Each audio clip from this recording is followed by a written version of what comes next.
Oh, what do we have here?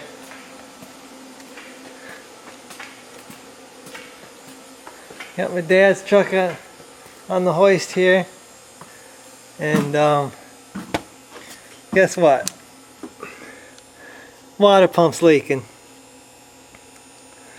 So I guess I'm going to be doing another water pump job on Dad's 2004 Duramax. It's the LB7, same as mine, so I'm not going to do another video. But I may show a few things that maybe I didn't show on the last video. We'll see. Okay, I'm working on the fan here, getting the fan off, and this is probably something that's going to give most people trouble. What you're going to need to do is you need to get a big chisel and a fairly good sized hammer, and you're going to want to there's a space on this fan here. It's got a wide opening, and you just want to go on the side of this nut on the back of the fan, and just give her some good taps to knock it loose. You gotta go Hercules on this. Just some good taps to break the fan loose.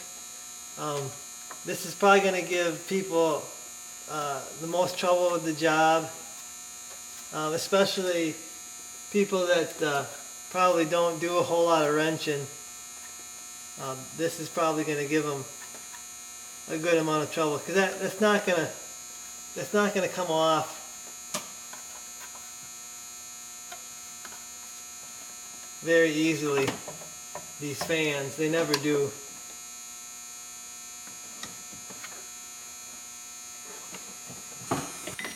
And then the tensioner, I just use a bar or a breaker bar with another bar just to give me enough leverage to get this off, because this Duramax has a pretty stout tensioner on it.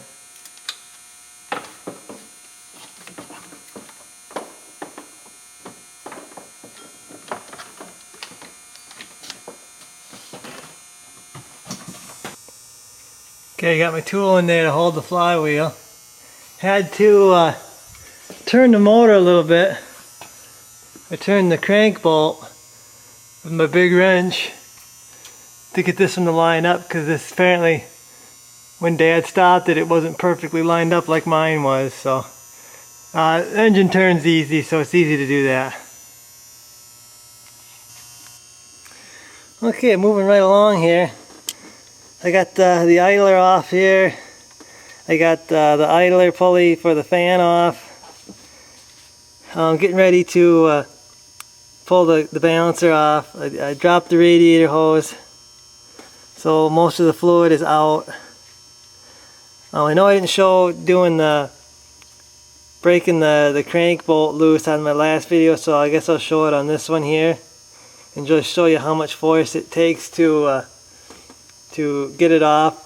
Dad's engine here he's got a lot less corrosion than mine, so bolts are coming off easier, and like this stud here came off on mine because there was rust on the end of it, but his just came right out.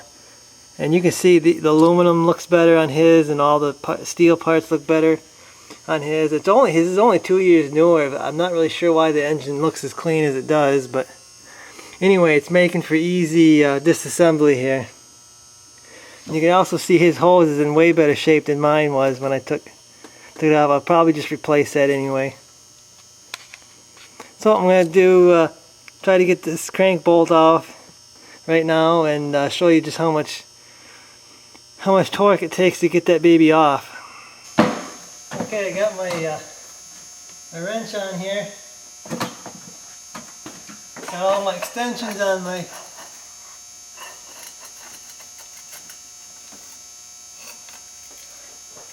wrench, so we'll see how this crank bolt comes out on this one.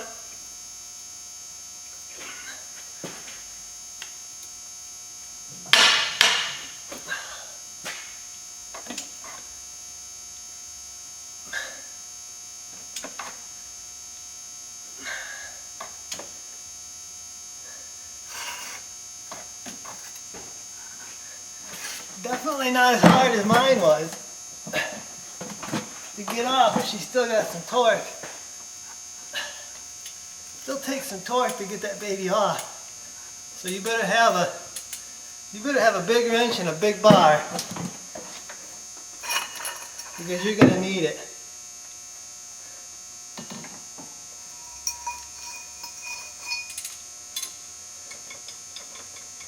Because that baby is torqued on there good.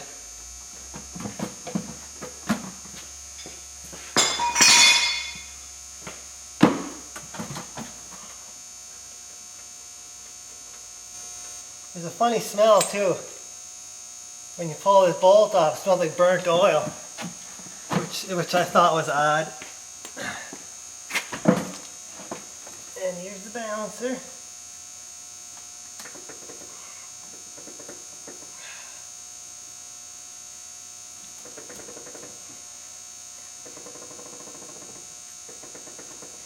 It's supposed to just slide off. Here she comes. She wanted to stay on there.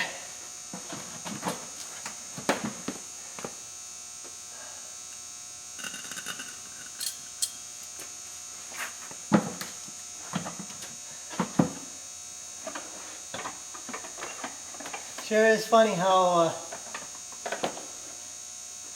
much easier it is to do a job a second time once you know what you're doing.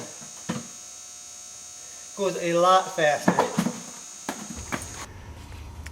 Well, I pulled the intercooler pipe out to get at the outlet pipe on the water pump down there, because I don't see any other way to get it out. Dad's is a whole heck of a lot harder to get out than mine. Looks like he's got something rubbing pretty good right there. So that was a struggle, but the water pump's just about to come out. So hey, water pump's all loose, 3 bolts. Actually 2 bolts and 1 stud to hold it on.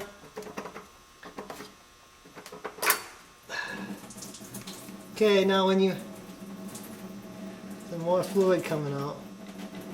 Now when you bring this out, you gotta bring it straight out. Don't tilt it. Just bring it straight out, otherwise it'll pour. You can pour fluid into your motor. Even though I'm going to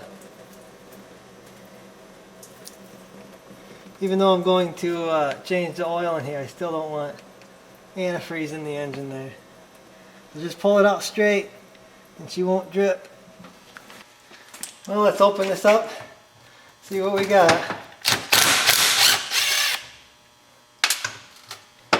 I'm interested to see if he's got the same kind of damage inside his housing as I did on mine. And actually I thought mine was corrosion, but it's not caused by corrosion. It's not a chemical reaction. It's called cavitation.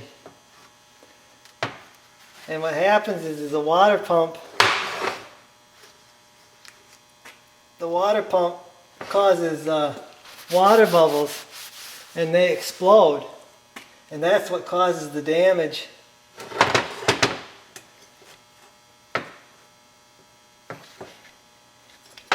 I'm going to need a hammer.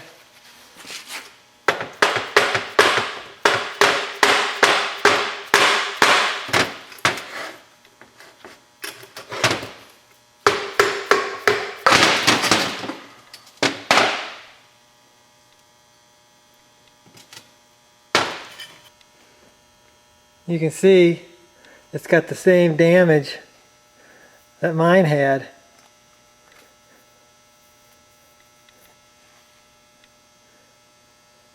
That's crazy that water bubbles can explode and do that kind of damage, but I guess they do it. Well, I think Dad's got 250,000 I think on this now, so that's a lot of miles for a water pump to turn. Okay, one thing I found interesting was this is the outlet pipe for the water pump right there, and right below it here is supposed to be the oil pressure sending unit, just like mine. That's where it should be located. And I see this one does not have the sending unit there, and this is an LB7. The book is saying that all LB7s, the sending unit should be right there. So that's kind of interesting because this is an 04 with an LB7 in it, but the oil pressure sending unit is not on the front of the motor there. So okay, another interesting thing I've noticed doing my water pump and now Dad's is his radiator has the same creases that mine has. There's 3 of them, and I thought that somebody damaged my radiator. That's why it was. That's why those 3 creases were there. But I don't know how Dad's could have the same creases as mine. So I don't know if that's a factory deal or what. But I thought mine was damaged, but maybe that's a factory deal there. I don't know. Just thought that was interesting. Okay, got the water pump ready to go back in Dad's truck here.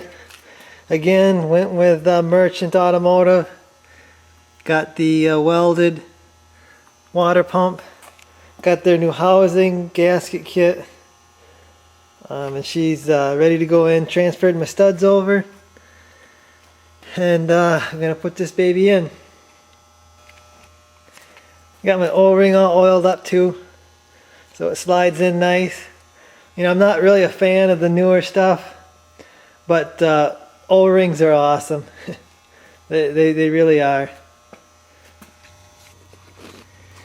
Okay, I got most all the parts back installed. Water pump, intercooler pipe. I got my thermostats installed. Remember, there's a front and a rear one. They are different. The front one opens at 180. The rear one opens at 185, I guess. Everything's torqued down. Water pump's torqued down to specs. Almost forgot this plug in right here. It's got to be plugged back in.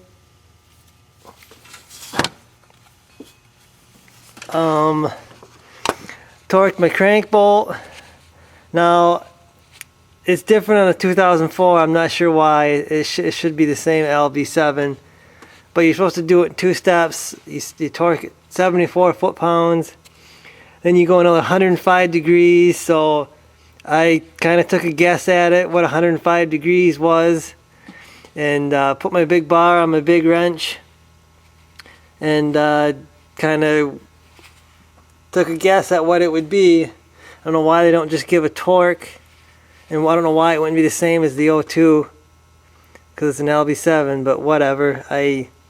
From what the amount of torque that I had to put on the bolt, feels like that's what it was when I took it off, so I should be close. Lower radiator hose is on. Only thing left to put on is the fan and the upper shroud and the air cleaner, and then I should actually be ready to fill this thing with coolant. I gotta take my tool out down below that holds the flywheel, and then I think Dad wants an oil change done on this too.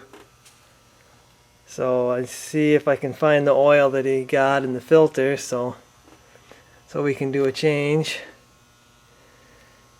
And yeah, I guess almost done with this one. If you want more specs and torque specs, I got a more detailed video on my 02. This is just doing a quick video on Dad's 04 here, because it's pretty much the same engine. So I'm going to keep going here and get her finished up. Okay, Dad's truck is all put back together. I just finished adding all the coolant. It's about a little less than 4 gallons before it come out of the bleeder hole there. And then I think I'm at 4.5 now to top it off. in the tank. So I'm getting ready to run it now and bleed all the air out of the system.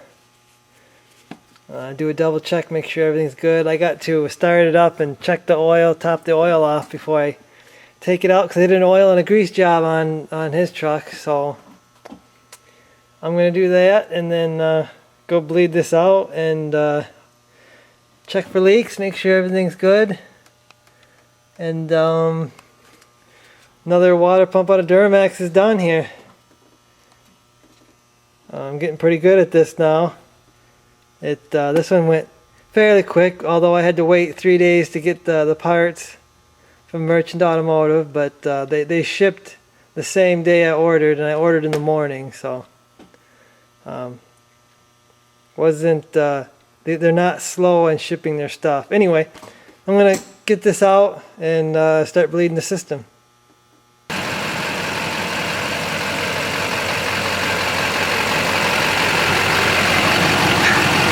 I don't see any leaks.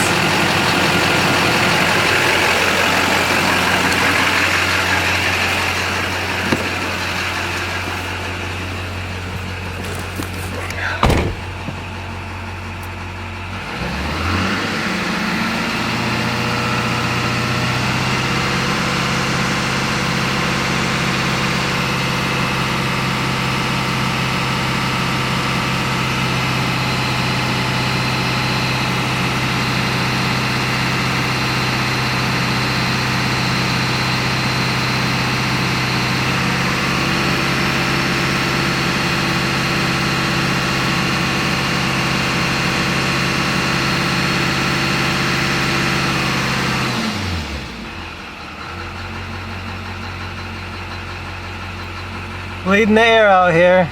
Dad's truck. The fuel gauge doesn't work. It hasn't worked for a while now. We got to pull the tank, I think, and change the sending unit. But you can see it's got 249,000 miles on it. And the temperature is rising. I got the temperature, or the heater, as high as it'll go, and 90 is what he has on his. Mine's just all the way over to the red, but this is a dual climate control, or whatever they call that. So